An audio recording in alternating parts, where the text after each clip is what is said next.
Hi everyone. अभी मैं अपने रेलवे के ग्राउंड में प्रैक्टिस सेशन करके ख़त्म किया है और मैंने सोचा कि आपके काफ़ी ज़्यादा क्वेश्चंस थे इसको लेके कि भाई आप रेलवे से कैसे सिलेक्ट हो सकते हैं।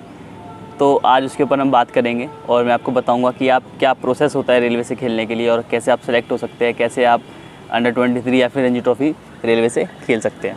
इससे पहले क्या होता था, जो आपके अगर फादर रेलवे में होते थे तो आप उस प्रोसेस पे आप रेलवे से खेल सकते थे, लेकिन अब चीज़ें चेंज हो गई है। अब क्या है, आपका रेलवे में सबसे जो पहली प्रायोरिटी है, आपको रेलवे में जॉब होनी चाहिए। अब जॉब दो तरीके से होती है, या तो आप स्पोर्ट्स कोटे के थ्रू आप रेलवे के अंदर आते हैं, जैसे कि मैं स्पोर्ट्स कोटे के थ्रू रेलवे में आया हूँ, या फिर आप अगर जनरल एम्प्लॉय है तो भी आप खेल सकते हैं। लेकिन उसमें दिक्कत क्या होती है, आपको ऑफिस वर्क आपको पहले आपकी जो प्रायोरिटी रहेगी और जो लड़के स्पोर्ट्स कोटे से आ रहे हैं उनको प्रायोरिटी दी जाती है। हालाँकि आप रेलवे में आप ट्रायल्स वगैरह जब भी दे सकते हैं, लेकिन आपको उतनी कंसिडरेशन नहीं मिलती क्योंकि ऑफिस से इतना रिलैक्सेशन नहीं मिल पाता। तो आपको स्पोर्ट्स कोटे के थ्रू जो आया है लड़का, उसको पहले प्रायोरिटी दी जाती है।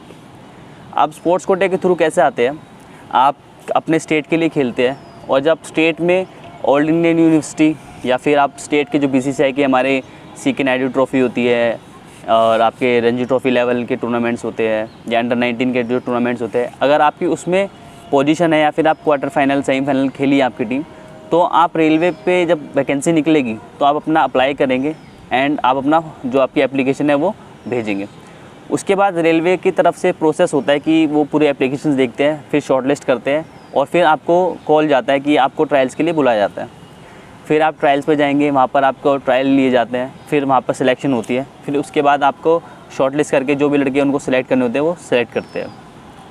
उसके बाद में आपका इंटरव्यू, मेडिकल, ये सब चीज़ें आती हैं। आपकी डॉक्यूमेंट वेरिफिकेशन कि आप जो खेले हैं वो आप ओरिजिनल की उसकी आपकी पूरी उसकी छानबीन होती है कि एक तरीके से लगाओ कि इन्वेस्टिगेशन करते हैं कि जो डॉक्यूमेंट्स है वो ओरिजिनल है। आपका मेडिकल देखा जाता है कि आपका जो मेडिकली आप फिट है कि नहीं। उसमें कुछ टेस्ट होते हैं जो डॉक्टर्स लेते हैं, उसके अंदर आई टेस्ट वगैरह, ब्लड टेस्ट, ये सब आते हैं, तो वो सब चीज़ें देखी जाती है। उसके बाद जब आपका पूरा प्रोसेस ख़त्म हो जाता है, उसके बाद आप रेलवे के अंदर एम्प्लॉयड हो जाते हैं, आप जॉब आपको रेलवे की तरफ से मिल जाती है। अब उसके बाद फिर अलग अलग डिवीज़न्स रहते हैं रेलवे में। टोटल अराउंड 18 to 19 डिवीज़न्स है, जैसे कि नॉर्दर्न रेलवे है, वेस्टर्न रेलवे है, ईस्ट सेंट्रल रेलवे है, ऐसे सेंट्रल रेलवे, बहुत अलग अलग ऐसे 18 से 19 जोन है। तो उनका आपस में टूर्नामेंट होता है इंटर रेलवे, वो वहाँ पर खेलती है टीमें। तो उसमें जो लड़के परफॉर्मेंस करते हैं वो 40 से 50 लड़कों का कैंप लगता है इंडियन रेलवेज़ के लिए। तो वहाँ पर उनको बुलाया जाता है उनके परफॉर्मेंस के बेसिस पे, जो आपने इंटर रेलवे में परफॉर्मेंस करा।